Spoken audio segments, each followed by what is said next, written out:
जय श्री कृष्णा। राधे राधे।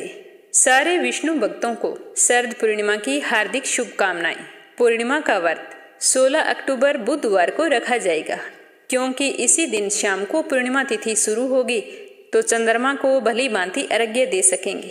अगर हम 17 अक्टूबर को व्रत रखेंगे तो इस दिन शाम को 4 बजे पूर्णिमा तिथि समाप्त हो जाएगी, तो अब की बार उदय तिथि के अनुसार व्रत नहीं रख सकते। जो लोग चंद्रमा को अर्घ्य देकर व्रत का पारण करते हैं वो 16 अक्टूबर बुधवार को ही व्रत रखें। तो आइए आप सभी की मंगल कामना करते हुए सुनते हैं पूर्णमासी की व्रत कथा। इस कथा को श्रद्धा भाव से पूरा सुनना और कथा शुरू करने से पहले कमेंट बॉक्स में लक्ष्मीपति नारायण की जय हो लिखकर इस वीडियो को शेयर करना। मीरा भक्ति चैनल को सब्सक्राइब जरूर करना। भगवान आपकी सारी मनोकामनाएं पूर्ण करे। प्रेम से बोलो लक्ष्मीपति नारायण की जय हो। पौराणिक मान्यताओं के अनुसार शरद पूर्णिमा से लेकर दीपावली तक मां लक्ष्मी भ्रमण के लिए निकलती है। इस दौरान वो ये देखती है कि कौन कौन जाग कर उनकी पूजा कर रहा है। ऐसे में अगर कोई इस दिन रात में निशिता काल मुहूर्त में मां लक्ष्मी की पूजा करता है तो मां लक्ष्मी उसकी हर मनोकामना पूर्ण करती है। कहा जाता है कि इस दिन घर को साफ सुथरा रखना चाहिए ताकि मां लक्ष्मी का प्रवेश हमारे घर में हो सके। कोजागिरी पूर्णिमा का पूजन रात्रि काल में चंद्रोदय के बाद किया जाता है। निशिता काल में अष्ट लक्ष्मी की पूजा करके उन्हें खीर का भोग लगाया जाता है और कहा जाता है कि इस दिन खीर को एक पात्र में रखकर चांद के सामने कुछ इस तरह से रखें कि चांद की चांदनी उस खीर के अंदर गिरती रहे। इस तरह पूरी रात खीर को वहीं पर पड़ा रहने देना है और सुबह उस खीर को वहां से उठाकर कहा जाता है कि घर का प्रत्येक सदस्य इस खीर को प्रसाद के रूप में ग्रहण करे। तो ऐसा करने से निरोगी जीवन और सुख सौभाग्य का वास होता है और उसे पूरे साल कभी भी आर्थिक संकटों का सामना नहीं करना पड़ता। इस दिन पूर्णिमा का व्रत रखकर सत्यनारायण की कथा भी घर पर करनी चाहिए। ऐसा करने से सुख शांति बनी रहती है। इस दिन चंद्रमा अपनी 16 कलाओं से परिपूर्ण होता है, जो अपनी किरणों के जरिए अमृत की बरसात करता है। जो भी व्यक्ति इस दिन व्रत रखकर चंद्रमा की पूजा करता है उसे पूरे साल कोई भी मानसिक कष्ट का सामना नहीं करना पड़ता। कहा जाता है कि श्री कृष्ण भगवान ने इस दिन गोपियों के संग महारस रचाया था, जिसे देखने के लिए मनुष्य तो क्या देवी देवता भी विवश हो गए थे। तो इस तरह शरद पूर्णिमा की रात आरोग्य, जीवन, धन, सुख प्राप्ति के लिए बहुत ही खास मानी गई है। तो चलिए सुनते हैं शरद पूर्णिमा से जुड़ी हुई एक पौराणिक कथा। कथा शुरू होने से पहले कमेंट बॉक्स में जय हो लक्ष्मी माता की, जय हो विष्णु भगवान की अवश्य लिखना और ज्यादा से ज्यादा इस कथा को शेयर करना। बोलो गणेश जी भगवान की जय हो। एक बूढ़ी माई थी, मिट्टी के गणेश जी की पूजा करती थी। वह रोजाना नया गणेश जी बनाती, पर वो कच्ची मिट्टी का होता है, रोजाना ही गल जाता। लेकिन फिर भी बूढ़ी माई ने पूजा करनी नहीं छोड़ी। एक दिन सेठ का मकान बन रहा था तो उसने सोचा कि चलो वहां जाकर पत्थर का गणेश जी बनवा कर लाती हूँ। मैं रोजाना मिट्टी का बनाती हूँ, वो तो रोजाना ही गल जाता है। तो ऐसा सोचकर वह बूढ़ी माई सेठ का मकान बन रहा था वहां चली गई और वहां पर जाकर जो सेठ जी के मिस्त्री लगे थे उनसे जाकर बोली कि बेटा मुझे एक पत्थर का गणेश जी बना दो। मैं रोजाना गणेश जी की पूजा करती हूँ। मैं तो अपने हाथों से रोजाना मिट्टी का गणेश जी बनाती हूँ, वो रोजाना पानी के साथ बह जाता है। तो वो मिस्त्री बोले कि हे माई जितनी देर हम तुम्हारे गणेश जी का पत्थर गढ़ेंगे उतनी देर में तो अपनी दीवार बना लेंगे। ऐसे छोटे मोटे कामों के लिए हमारे पास समय नहीं है। तुम्हें दिखाई नहीं देता कि हम सेठ जी की कितनी बड़ी हवेली तैयार कर रहे हैं। तो यह सुनकर बुढ़िया तो निराश हो गई और उसे गुस्सा भी आ गया। तो उसने गुस्से में कहा कि भगवान करे तुम्हारी दीवार टेढ़ी हो जाए। तो वो दीवार जो बना रहे थे वो टेढ़ी हो गई। जब मिस्त्री ने देखा कि दीवार तो टेढ़ी है तो उन्होंने दीवार को ढा दी और दीवार बनाई, वो भी टेढ़ी हो गई। ऐसा करते करते सुबह से शाम हो गई। शाम को सेठ जी आए। उन्होंने कहा कि आज तुमने कुछ भी नहीं किया, एक दीवार बना रहे थे वो भी अभी तक नहीं बनाई है। तो वो कहने लगे कि क्या बताएं सेठ जी, आज एक बुढ़िया आई थी, वो कह रही थी कि मेरे पत्थर का गणेश जी गढ़ दो। तो हमने बनाया नहीं और वो जाते वक्त हमें कह गई कि तुम्हारी दीवार टेढ़ी हो जाए भगवान करे। तब से ये दीवार सीधी नहीं हो रही है। हमने ना जाने कितनी बार बना ली है, पर यह सिद्धि नहीं बन रही है। तो सेठ जी ने सारी बात सुनकर बुढ़िया को बुलवाया। तो सेठ जी ने कहा कि बूढ़ी माई, तेरे को मैं सोने का गणेश जी बनवा दूंगा, लेकिन हमारी टेढ़ी दीवार को सीधा कर दो। तो यह सुनकर वह बूढ़ी माई बहुत ही खुश हुई और बोली कि भगवान तुम्हारा भला करे। जैसे ही बुढ़िया ने ये बोला तो वो दीवार तो सीधी हो गई। सारे लोग देखकर बहुत ही आश्चर्यचकित हो गए और सेठ जी को बहुत ही खुशी हुई और उन्होंने बूढ़ी माई को सोने का गणेश जी बनवा कर दिया। हे गणेश जी, जैसे आपने बुढ़िया की सुनी वैसे सबकी सुनना। बोलो गणेश जी महाराज की जय हो। बोलिए लक्ष्मी नारायण की जय हो। किसी नगर में एक साहूकार रहता था। उसकी 2 बेटियां थी जो हर महीने आने वाली पूर्णिमा का व्रत रखा करती थी। इन दोनों बेटियों में बड़ी बेटी पूर्णिमा का व्रत बड़े ही श्रद्धा भाव से विधि विधान से करती थी, लेकिन छोटी बेटी कुछ लापरवाह थी। वो व्रत के नियमों का सही ढंग से पालन नहीं करती थी। व्रत रख लिया और शाम को पारण कर लिया, बस वो इसी तरह व्रत रखती थी। ऐसा करते करते समय बीतता गया। समय के साथ साहूकार की दोनों बेटियां बड़ी हो गई, तो साहूकार ने अपनी बेटियों का घर संपन्न घराने में करवा दिया। दोनों अपने अपने ससुराल में सुखी और संपन्न थी। उसे कोई भी चीज की कमी नहीं थी। शादी हो जाने के बाद भी साहूकार की बड़ी बेटी पूर्णिमा का व्रत वैसे ही विधि विधान से किया करती थी, लेकिन छोटी बेटी कभी व्रत कर लेती, कभी छोड़ देती। उसका वही हाल रहा।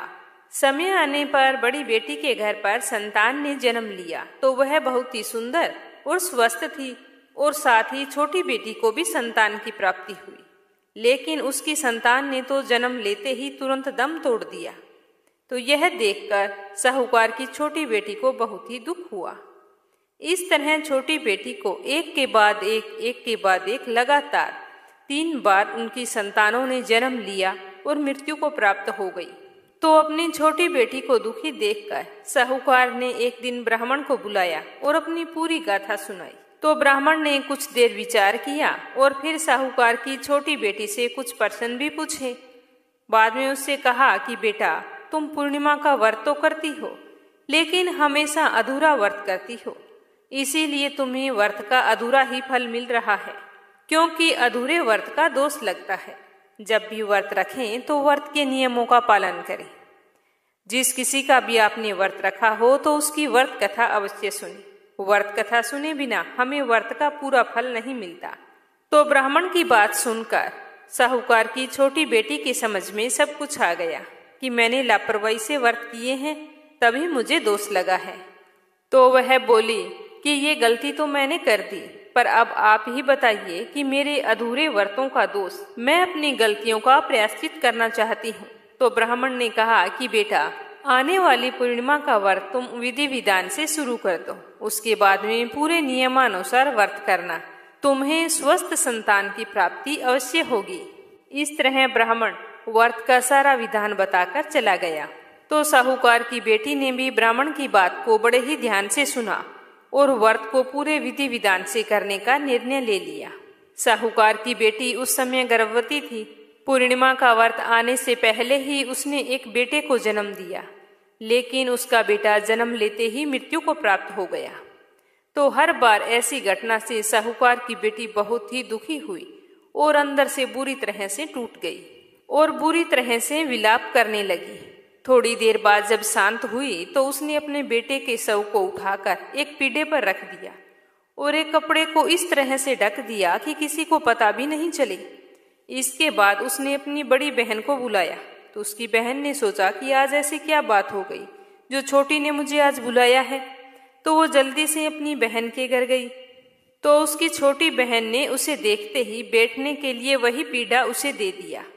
जैसे ही उसकी बड़ी बहन पीढ़े पर बैठने लगी तो उसके लहंगे का हिस्सा बच्चे से स्पर्श हो गया और स्पर्श होते ही वह जीवित होकर रोने लगा। बच्चे के रोने की आवाज सुनकर बड़ी बहन घबरा गई और भागकर एक तरफ हो गई। छोटी बहन को डांट लगाने लगी, तुम्हें पता भी है कि तुम क्या कर रही थी?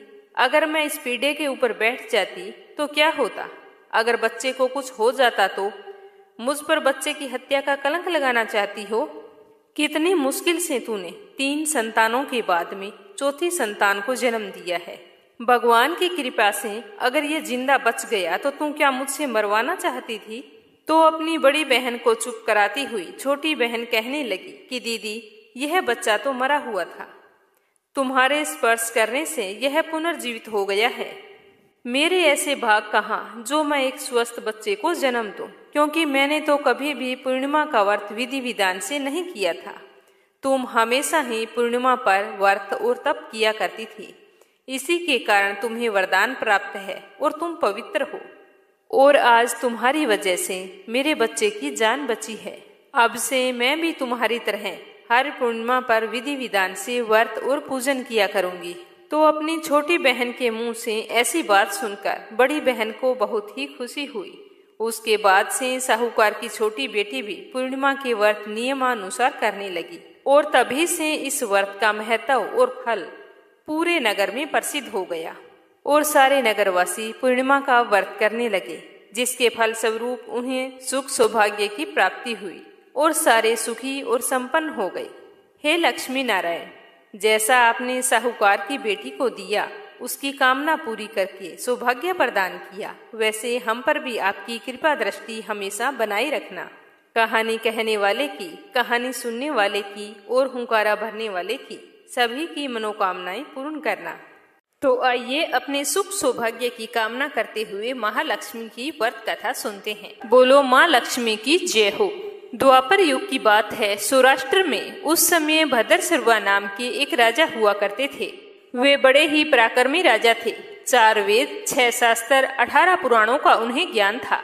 उनकी रानी का नाम था सुरचंद्रिका। रानी दिखने में बहुत ही सुंदर और सुलक्षणा थी तथा पतिव्रता थी। उन दोनों को 7 पुत्र तथा उसके बाद एक कन्या का वरदान मिला था। कन्या का नाम श्यामबाला था। एक बार महालक्ष्मी जी के मन में आया कि मैं जाकर उस राजा के राजप्रसाद में रहूं। इसे राजा को दुगनी धन दौलत की प्राप्ति होगी और वह इस धन दौलत से अपनी प्रजा को और भी अधिक सुख दे पाएगा। अगर मैं किसी गरीब के घर रही और उसे धन दौलत प्राप्त हो गई तो वह तो स्वार्थी की तरह केवल अपने ऊपर ही खर्च करेगा। यह सोचकर श्री महालक्ष्मी जी ने एक बूढ़ी ब्राह्मणी का रूप धारण किया और हाथ में लाठी लिए हुए लाठी के सहारे सहारे रानी के द्वार तक पहुंच गई। माँ लक्ष्मी ने बूढ़ी औरत का रूप धारण कर रखा था, फिर भी उनके माथे पर देवी का तेज था। उन्हें देखते ही एक दासी सामने आई और बूढ़ी ब्राह्मणी को प्रणाम किया। उसके बाद में उनका नाम, धाम, काम सब कुछ पूछ डाला। वृद्ध ब्राह्मणी का रूप धारण किए लक्ष्मी माता ने कहा कि बालिके, मेरा नाम कमला है, मेरे पति का नाम भुवनेश है, हम द्वारिका में रहते हैं। तुम्हारी रानी पिछले जन्म में एक वेश्या की पत्नी थी। वह वेश्या गरीब था। दरिद्रता के कारण हर रोज घर में झगड़े होते थे तथा उसका पति रोज रोज उसे मारता था। इन बातों से तंग आकर वह घर छोड़कर चली गई तथा वन में खाली पेट भटकने लगी। उसकी इस दुर्दशा पर मुझे दया आ गई। तब मैंने उसे सुख संपत्ति देने वाली श्री महालक्ष्मी जी की कथा सुनाई। मेरे कहने पर उसने श्री महालक्ष्मी जी का व्रत किया। महालक्ष्मी जी का व्रत करने से माँ लक्ष्मी की उस पर कृपा हुई, जिससे उसकी गरीबी दूर हो गई। उसका घर संसार, दौलत, संपत्ति, संतति आदि से भर गया। दोनों पति पत्नी एक साथ प्रेम पूर्वक रहने लगे। अपने जीवन के समस्त सुखों को भोगते हुए अंत में परलोक को सिधारे। लक्ष्मी व्रत करने के कारण वे लक्ष्मी लोक में रहे। उन्होंने जितने साल महालक्ष्मी का व्रत किया उतने हजारों साल उन्हें सुख भोग मिला। इस जन्म में उसका जन्म राजघराने में हुआ है, परंतु वह श्री माँ लक्ष्मी का व्रत करना भूल गई है। मैं उसे यही याद दिलाने आई हूँ। बुढ़िया की बात सुनकर दासी ने उन्हें फिर से प्रणाम किया तथा श्री महालक्ष्मी जी का व्रत किस तरह से किया जाता है इसके बारे में बुढ़िया से पूछा। तो बुढ़िया का रूप धरे लक्ष्मी माता ने दासी को व्रत की सारी विधि बताई। तो बूढ़ी ब्राह्मणी से व्रत की सारी विधि और महिमा जानकर दासी माता को प्रणाम करके रानी को बताने के लिए अंदर चली गई। राज वैभव में रहते हुए रानी को अपने ऐश्वर्य का बहुत ही घमंड था। संपत्ति तथा अधिकार की वजह से वह पूजा पाठ और व्रत से विमुख हो गई थी।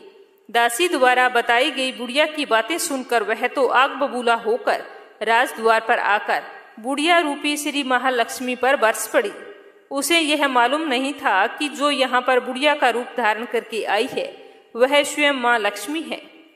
परंतु रानी का इस कदर रूखा बर्ताव देखकर, अपना अनादर देखकर माता ने वहां ठहरना ठीक नहीं समझा, तो वे वहां से चल पड़ी।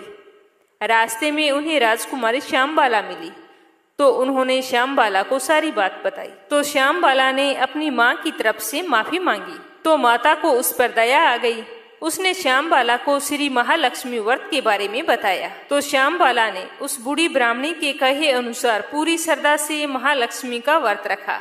तो व्रत के प्रभाव से राजा सिद्धेश्वर के सुपुत्र मालाधर से उसका विवाह हो गया। वह धन दौलत ऐश्वर्य वैभव से मालामाल हो गई। पति के साथ ससुराल में आनंद से रहने लगी और उसकी मां पर महालक्ष्मी का प्रकोप हुआ।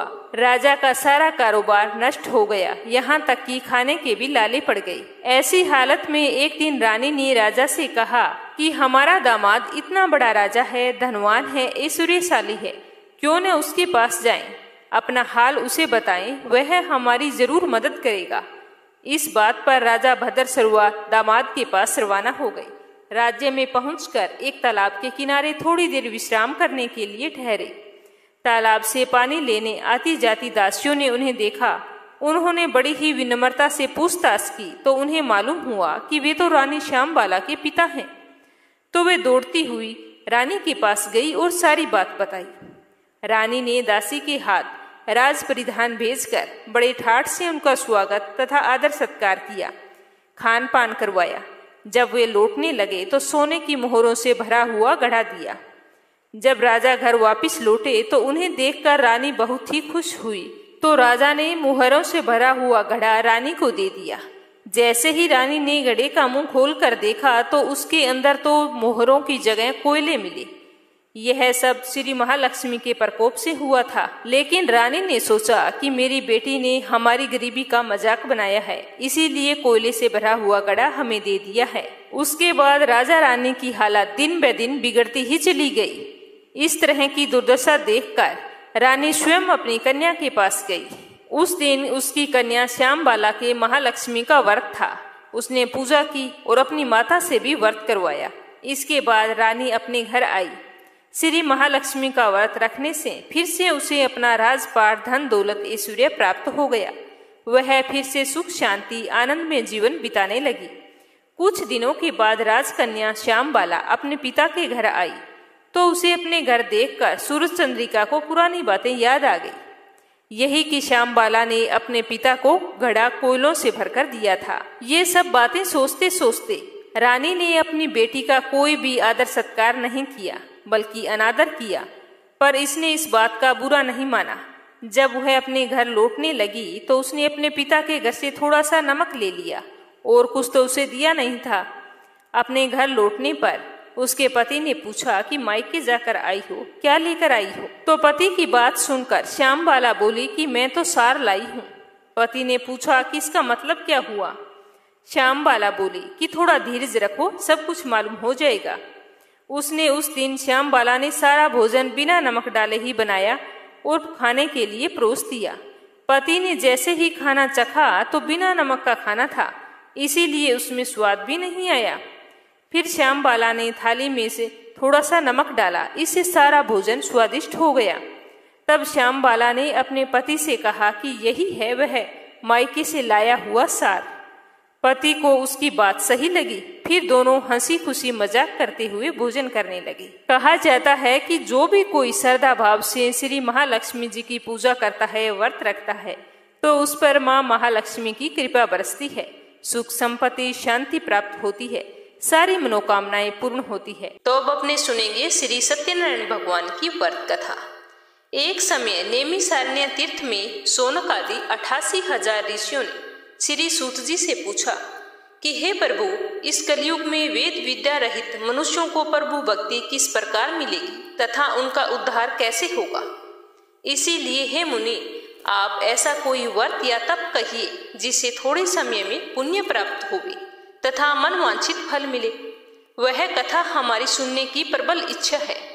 सर्वशास्त्र श्री सूत जी बोले कि हे वैष्णव में पूज्य, आप सबने प्राणियों के हित की बात पूछी है। आज मैं आपको बहुत ही महत्वपूर्ण व्रत के बारे में बताऊंगा, जिस व्रत को नारद जी ने लक्ष्मी नारायण से पूछा था और लक्ष्मीपति ने मुनि श्रेष्ठ नारद से कहा था। सो ध्यान से सुनो। एक समय योगी राज नारद जी दूसरों की हित की इच्छा से अनेक लोकों में घूमते हुए मृत्यु लोक में आ पहुंचे। वहां अनेक योनियों में जन्मे हुए सभी मनुष्य अपने अपने कर्मों द्वारा अनेक दुखों से पीड़ित देखकर सोचा कि किस यत्न के करने से निश्चय ही प्राणियों के दुखों का नाश हो सकेगा। ऐसा मन में सोचकर वे विष्णु लोक को गए। वहां श्वेत वर्ण और 4 भुजाओं वाले देवों के ईश नारायण को देखकर, जिनके हाथों में शंख चक्र गदा तथा वनमाला पहने हुए थे, स्तुति करने लगे कि हे भगवान, आप अत्यंत शक्ति से संपन्न हैं। मन तथा वाणी आपको पा नहीं सकती। आपका आदि मध्य अंत नहीं है। आप निर्गुण स्वरूप, सृष्टि के आदिभूत व भक्तों के दुखों को नष्ट करने वाले हो। आपको मेरा बारंबार नमस्कार। नारद जी से इस प्रकार की स्तुति सुनकर विष्णु भगवान बोले कि हे मुनि श्रेष्ठ, आपके मन में क्या है और किस काम के लिए आपका आगमन हुआ है, निसंकोच कहो। तब नारद मुनि बोले कि मृत्यु लोक में सब मनुष्य जो अनेक योनियों में पैदा हुए हैं, अपने अपने कर्मों के द्वारा अनेक प्रकार के दुखों से दुखी हो रहे हैं। हे नाथ, मुझ पर दया रखते हो तो बतलाइए कि उन सब मनुष्यों के दुख थोड़े से ही प्रयत्न से कैसे दूर हो सकते हैं। तो श्री भगवान जी बोले कि हे नारद, मनुष्यों की भलाई के लिए तुमने ये बहुत ही अच्छी बात पूछी है। जिस काम को करने से मनुष्य मोह छूट जाता है, आज मैं कहता हूँ, सुनो। बहुत ही पुण्य फल देने वाला स्वर्ग तथा मृत्यु लोक दोनों में दुर्लभ एक उत्तम व्रत है। आज मैं प्रेमवश होकर तुमसे कहता हूँ, ध्यान पूर्वक सुनना। सत्यनारायण का यह व्रत अच्छी तरह विधि पूर्वक करने के बाद मनुष्य आयु उपरांत यहाँ के सुख भोग कर मरने पर मोक्ष को प्राप्त होता है। श्री भगवान जी के वचन सुनकर नारद मुनि बोले कि उस व्रत का फल क्या है, क्या उसका विधान है और यह व्रत किसने किया है और किस दिन यह व्रत करना चाहिए, मुझे पूरा विस्तार से बताइए। तो भगवान श्री हरि विष्णु बोले कि दुख शोक आदि को दूर करने वाला, धन धान्य बढ़ाने वाला, सुख सौभाग्य तथा संतान को देने वाला यह व्रत सब स्थानों पर विजय प्राप्त करने वाला है। भक्ति और श्रद्धा के साथ किसी भी दिन मनुष्य श्री सत्यनारायण की प्रातःकाल के समय या फिर शाम को ब्राह्मणों और बंधुओं के साथ धर्मपरायण होकर पूजा करे। भक्ति भाव से नैवेद्य केले का फल, घी, दूध, गेहूं का चूर्ण सवाया लेवे। गेहूं के अभाव में साठी का चूर्ण, शक्कर तथा गुड़ ले और सब भक्षण योग्य पदार्थ जमा करके भगवान को अर्पण कर देवे और कहे कि हे सत्यनारायण भगवान, मैंने श्रद्धा पूर्वक फल जल आदि सामग्री आपको अर्पण की है, इसे स्वीकार कीजिए। मेरा आपको बारंबार नमस्कार है। इसके बाद सत्यनारायण जी की कथा पढ़नी अथवा सुननी चाहिए। कथा समाप्त होने पर सत्यनारायण जी की आरती करें और उसके बाद में सत्यनारायण भगवान का स्मरण करते हुए समय व्यतीत करें। उस दिन बंधुओं सहित ब्राह्मणों को भोजन भी करवाए। इस तरह व्रत करने से मनुष्य की इच्छा निश्चय ही पूरी होती है। विशेषकर कली काल में भूमि पर मोक्ष का सबसे सरल उपाय यही है। तो सूत जी बोले कि हे ऋषियों, जिसने पहले के समय में इस व्रत को किया है उसका इतिहास भी मैं तुम्हें कहता हूँ, ध्यान से सुनो। सुंदर काशीपुरी नगरी में एक अत्यंत निर्धन ब्राह्मण रहता था। वह भूख और प्यास से बेचैन हुआ नित्य पृथ्वी पर घूमता था। ब्राह्मणों से प्रेम करने वाले भगवान श्री हरि ने ब्राह्मण का वेश धारण करके उस बूढ़े ब्राह्मण के पास जाकर आदर से पूछा कि हे विप्र, नित्य दुखी हुआ पृथ्वी पर क्यों घूमता है? हे श्रेष्ठ ब्राह्मण, यह सब मुझसे कहो, मैं सुनना चाहता हूँ। तो वह ब्राह्मण बोला कि मैं निर्धन ब्राह्मण हूँ, भिक्षा के लिए पृथ्वी पर फिरता हूँ। हे भगवान, यदि आप इसका उपाय जानते हो तो कृपा करके मुझे बताओ। तो वृद्ध ब्राह्मण बोला कि सत्यनारायण भगवान मनवांछित फल देने वाले हैं, इसीलिए हे ब्राह्मण, तू उसका पूजन कर, जिसके करने से मनुष्य सब दुखों से मुक्त होता है। ब्राह्मण को व्रत का सारा विधान समझाकर ब्राह्मण का रूप धारण करने वाले श्री हरि विष्णु अंतर्ध्यान हो गए और वह ब्राह्मण भी घर आ गया। घर आकर वह सोचने लगा कि उस ब्राह्मण ने जिस व्रत के बारे में बताया था मैं उसे अवश्य करूंगा, निश्चय ही मुझे फल प्राप्त होगा। ऐसा सोचते हुए इसे रात में ढंग से नींद भी नहीं आई। वह सवेरे उठकर सत्यनारायण के व्रत का निश्चय करके भिक्षा के लिए चला गया। उस दिन उस ब्राह्मण को भिक्षा में बहुत सारा धन मिला, जिससे बंधु बांधवों के साथ उसने सत्यनारायण भगवान का व्रत किया। इस व्रत को करने से वह ब्राह्मण सब दुखों से छूटकर अनेक प्रकार की संपत्तियों से युक्त हुआ। उस समय से वह ब्राह्मण हर महीने व्रत करने लगा। इस तरह सत्यनारायण भगवान के व्रत को जो भी मनुष्य करेगा वह सब दुखों से छूट जाएगा। तो इस तरह नारद जी से नारायण का कहा हुआ यह व्रत मैंने तुमसे कहा है। हे विप्रो, मैं और क्या कहूँ? तो ऋषि बोले कि हे मुनीश्वर, संसार में इस ब्राह्मण से सुनकर किस किसने व्रत किया वह सब भी हम आज जानना चाहते हैं। इसके लिए हमारे मन में श्रद्धा है। तो सूत जी बोले कि हे मुनियों, जिसने उस व्रत को किया है वह सब सुनो। एक समय वह ब्राह्मण धन और ऐश्वर्य के अनुसार बंधु बांधवों के साथ व्रत करने को तैयार हुआ। उसी समय एक लकड़ी बेचने वाला बूढ़ा ब्राह्मण आया और बाहर लकड़ियों को रखकर ब्राह्मण के मकान में गया। प्यास से दुखी लकड़हारा उनको व्रत करते देखकर ब्राह्मण को नमस्कार करके कहने लगा कि आप यह सब क्या कर रहे हैं, इसके करने से क्या फल मिलता है, कृपा करके मुझे बताओ। तो ब्राह्मण ने कहा कि सब मनोकामनाओं को पूरा करने वाला यह सत्यनारायण भगवान का व्रत है। इसी की कृपा से मेरे यहाँ धन धान्य की वृद्धि हुई है। तो ब्राह्मण से इस व्रत के बारे में जानकर लकड़हारा बहुत ही प्रसन्न हुआ। चरणामृत ले प्रसाद खाने के बाद वह अपने घर को आया। तो लकड़हारे ने अपने मन में इस प्रकार संकल्प किया कि आज गांव में लकड़ी बेचने से जो धन मुझे मिलेगा उसी से सत्यनारायण देव का उत्तम व्रत आज मैं भी करूंगा। तो यह मन में विचार करके वह बूढ़ा लकड़हारा लकड़ियां अपने सर पर रखकर जिस नगर में धनवान लोग रहते थे वह ऐसे सुंदर नगर में गया। उस रोज वहां उसे लकड़ियों के दाम पहले दिनों से चौगुना मिले। तो वह बूढ़ा लकड़हारा बहुत ही खुश हुआ और दाम लेकर पके केले के फल, शक्कर, घी, दूध, दही और गेहूं का चूर्ण सत्यनारायण भगवान के व्रत की कुल सामग्रियों को लेकर अपने घर आ गया। फिर उसने अपने भाइयों को बुलाकर विधि विधान के साथ सत्यनारायण भगवान का पूजन किया और व्रत किया। उस व्रत के प्रभाव से वह बूढ़ा लकड़हारा धन पुत्र आदि से युक्त हुआ। संसार के समस्त सुखों को भोगकर बैकुंठ को चला गया। तो सूत जी बोले कि हे श्रेष्ठ मुनियों, अब मैं आगे की कथा कहता हूँ, सुनो। पहले समय में उल्कामुख नाम का एक बुद्धिमान राजा था। वह सत्यवक्ता और जितेंद्रिय था। प्रतिदिन देव स्थानों पर जाता था तथा गरीबों को धन देकर उनके कष्ट दूर करता था। उसकी पत्नी कमल के समान मुख वाली सती साध्वी थी। भद्रशिला नदी के तट पर उन दोनों ने श्री सत्यनारायण भगवान का व्रत किया। उसी समय में वहां एक साधु वैश्य आया। उसके पास व्यापार के लिए बहुत सारा धन था। वह नाव को किनारे पर ठहराकर राजा के पास आ गया और राजा को व्रत करते हुए देखकर विनय के साथ पूछने लगा कि हे राजन, भक्ति युक्त चित्त से आप यह क्या कर रहे हैं? मेरे भी सुनने की इच्छा है, सो आप मुझे बतलाइए। तो राजा बोला कि हे साधु, अपने बांधुओं के साथ पुत्र आदि की प्राप्ति के लिए महाशक्तिमान सत्यनारायण भगवान का व्रत और पूजन किया जा रहा है।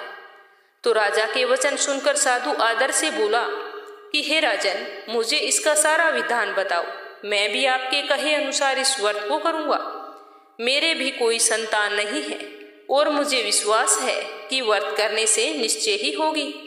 तो राजा से व्रत का सारा विधान सुनकर व्यापार से निवृत्त होकर वह आनंद के साथ घर गया।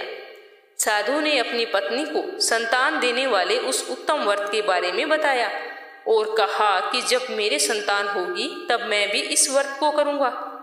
साधु ने ऐसे वचन अपनी पत्नी लीलावती से कहे।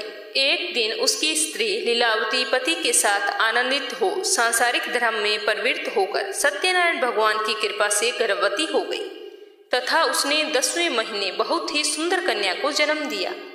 वह कन्या दिनों दिन इस तरह बढ़ने लगी जैसे शुक्ल पक्ष का चंद्रमा बढ़ता हो। कन्या का नाम कलावती रखा गया।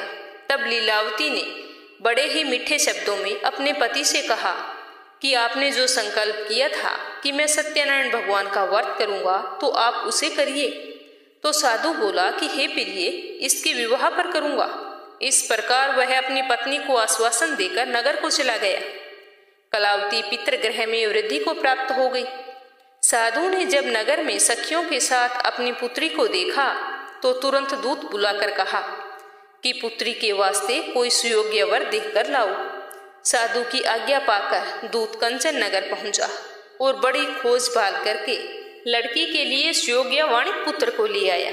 उस सुयोग्य लड़के को देखकर साधु ने अपने बंधु बांधवों सहित प्रसन्नचित हो अपनी पुत्री का विवाह उसके साथ कर दिया। किंतु दुर्भाग्य से उस समय भी वह उस व्रत को करना भूल गया। तब भगवान क्रोधित हो गए और श्राप दिया कि तुझे दारुण दुख प्राप्त होगा।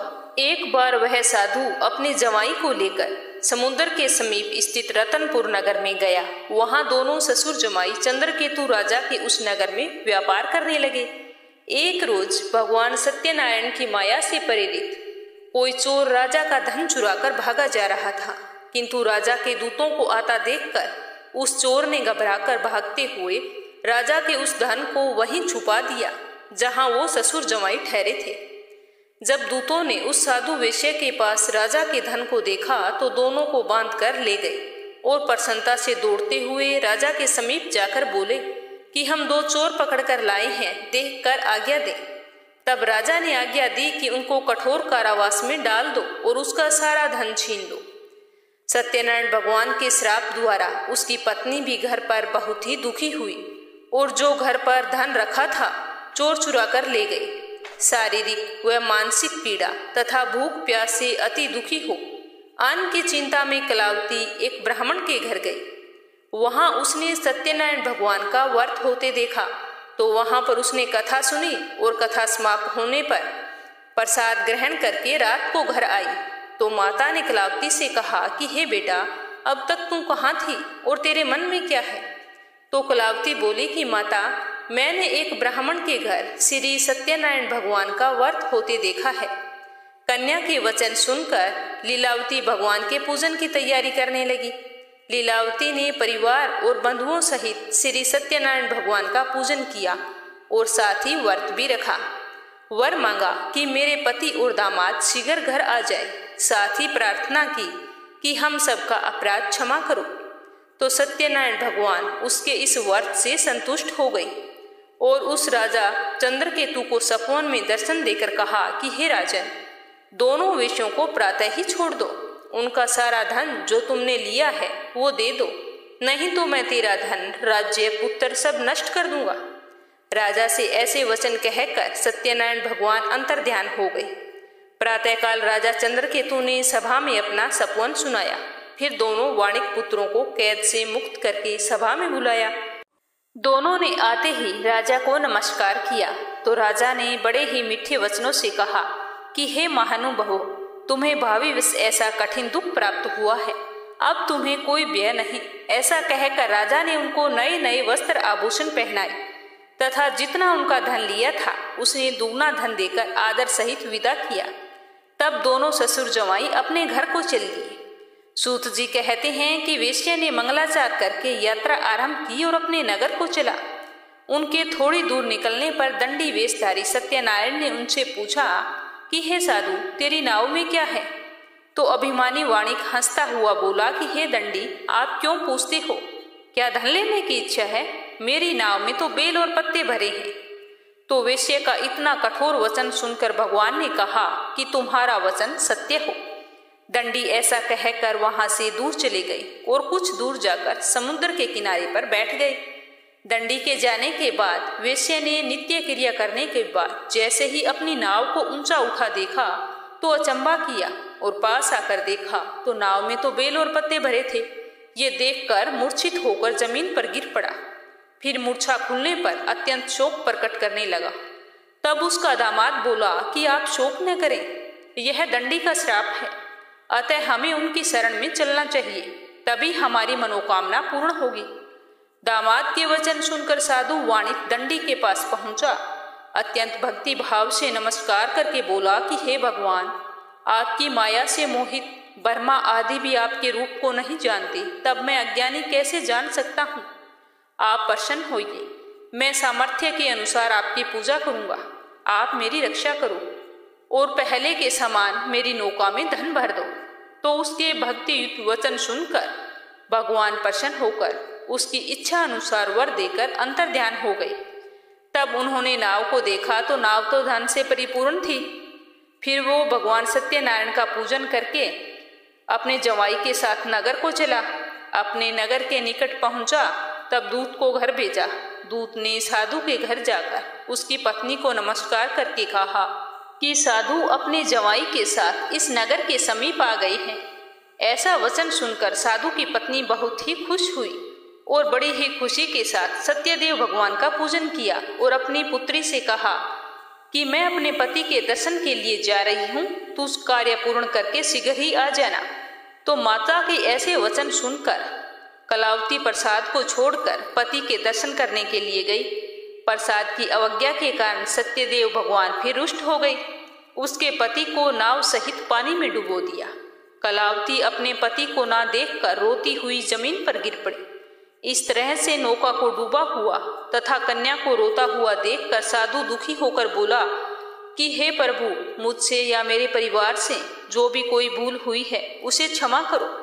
उसके दीन वचन सुनकर सत्यदेव भगवान प्रसन्न हो गई और आकाशवाणी हुई कि हे साधु, तेरी कन्या मेरे प्रसाद को छोड़कर आई है, इसीलिए इसका पति अदृश्य हुआ है। यदि वह घर जाकर प्रसाद खाकर लौटे तो इसे इसका पति अवश्य मिलेगा। तो ऐसी आकाशवाणी सुनकर कलावती जल्दी से अपने घर गई और पूजा करके प्रसाद खाया। फिर आकर पति के दर्शन किए।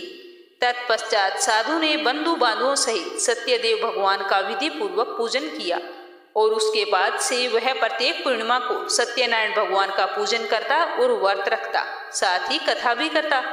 फिर इस लोक का सुख भोग कर अंत में स्वर्ग लोक को गया। फिर सूत जी बोले कि हे ऋषियों, मैं और भी कथा कहता हूँ, सुनो। प्रजा पालन में लीन तुंग ध्वज नाम का एक राजा था। उसने भी भगवान का प्रसाद त्याग कर बहुत ही दुख पाया था। एक समय वह वन में जाकर वन्य पशुओं को मारकर बड़ के पेड़ के नीचे आया। वहां पर उसने ग्वालों को भक्ति भाव से श्रद्धा सहित सत्यनारायण जी का पूजन करते देखा। तो राजा तो घमंडवश वहां नहीं गया और ना ही नमस्कार किया। पूजा समाप्त होने पर जब ग्वालों ने भगवान का प्रसाद राजा को दिया तो राजा ने उस प्रसाद को त्याग दिया और अपनी नगरी को चला गया। वहां जाकर उसने देखा कि सब कुछ नष्ट हो गया है। तो वह राजा जान गया कि यह सब सत्यनारायण भगवान ने किया है। तब वह विश्वास करके फिर से ग्वालों के समीप गया और विधि पूर्वक पूजन करके प्रसाद खाया। तो सत्यदेव की कृपा से सब कुछ पहले जैसा हो गया। फिर दीर्घ काल तक सुख भोग कर मरने पर स्वर्ग लोक को गया।